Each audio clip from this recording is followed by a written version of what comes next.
Predicting Cardinals lineup. This is my prediction for the starting lineup for the St. Louis Cardinals of the 2022 season. Leading off at number 1, I predict we're going to see Tommy Edman in that spot opening day. It remains to be seen if he'll maintain that spot throughout the season, but he was so good last year. He had like 160 plus hits, 30 stolen bases. He was tied for number 4 in stolen bases in the National League, and he gets on base quite a bit. So if he's in the leadoff spot and you've got some power up behind him, that puts you in a great strategy to knock in a run. So I predict Tommy Edman is going to be the leadoff spot starting in 2022. I predict the number 2 spot will be Tyler O'Neill. The guy had his breakout year last year with 34 homers. He's also very fast, and he gets on base quite a bit as well. He will be a power spot, and the combination of him and what comes after will be hard to beat. I predict coming in at number 3, Mr. Paul Goldschmidt. Paul Goldschmidt was a beast last year. He had over 30 homers. The guy is a stud. He's still crushing it at 34 years old, and he was comfortable last season in that 3rd spot.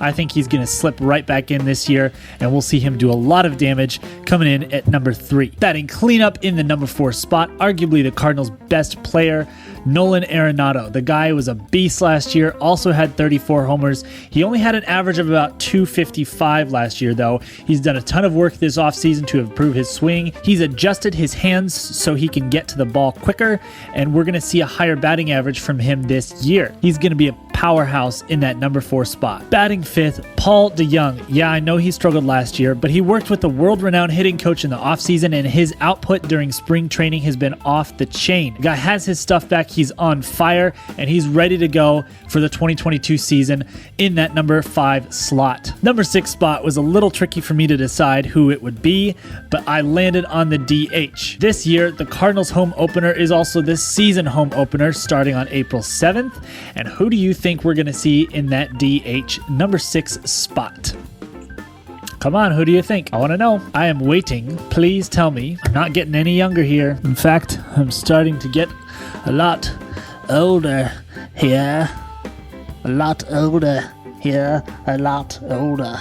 Of course, it's going to be Albert Pujols himself. He's back in Cardinals red. Ollie Marmol, the Cardinals manager, is not going to miss out on the opportunity to put him in there, and I cannot wait to hear the announcers say, batting number 6, Albert Pujols. That stadium is going to go ballistic. Throughout the rest of the season, keep your eye on that DH spot. Like I said, we'll probably see Albert Pujols starting in the DH spot for the first game, but Juan Yepez, Nolan Gorman, and my guy Lars Nootbaar, such a great name, are all going to be vying for that DH spot as well, so keep your eye on that. Coming in at that number 7 slot, Dylan Carlson. He and Jonathan India were so close for the NL Rookie of the Year last year.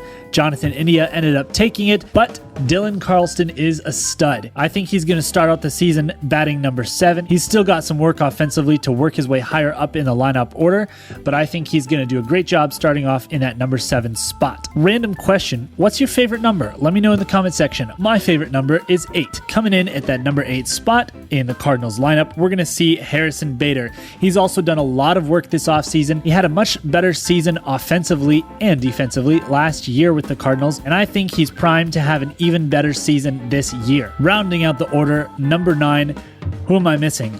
Who am I missing? Who else? Yachty himself. He's going to come in at number 9. He did not have a great season offensively last year. He's slowing down a little bit offensively. Still a stud, still a rock star. But with the implementation of the DH in the NL, pitchers no longer have to bat, so that 9th slot opens up, and I think that is going to be filled by Yadier Molina. Quick question. Who do you think is going to be the starting pitcher for the Cardinals home opener this year? Let me know in the comments section. Personally, I think it's going to be Adam Wainwright. He was the Cardinals ace last year. He racked up 17 wins. He hit that career mark of 2,000 strikeouts, and he's still on fire. So it's going to be him. But you can disagree with me. That's okay. It's a free country. Let me know in the comments. I want to know exactly what you're thinking. You know what it is. It's lesson time. There is a lot of organization and planning that goes into deciding which player takes each spot in the lineup each day. Wow, that's a lot to say. That job belongs to Oliver Marmol. He's the Cardinals manager, and that decision is made every single day. You're the manager of your own life. You manage your house or your apartment or your van or your whale or wherever you live. Why would you live in a whale? that would probably not be comfortable. I don't recommend living in a whale. I do recommend living in an organized space, and that is exactly what the lesson is. Keep your living space and your life organized, because when you do, you're more productive and efficient. You're welcome. You know something I can't stand? When YouTube channels call the people who watch them by the name of the YouTube channel and they just add ers at the end of the YouTube channel, like Cooking with Joy. So they're like, all you Cooking with Joyers, thanks for tuning in. I can't stand that. I just can't stand it. Subscribe, you baseball danners. Smash that like button, you baseball danners. Comment below, you baseball danners, and let me know what you think. I love you, baseball danners, and I'm safe.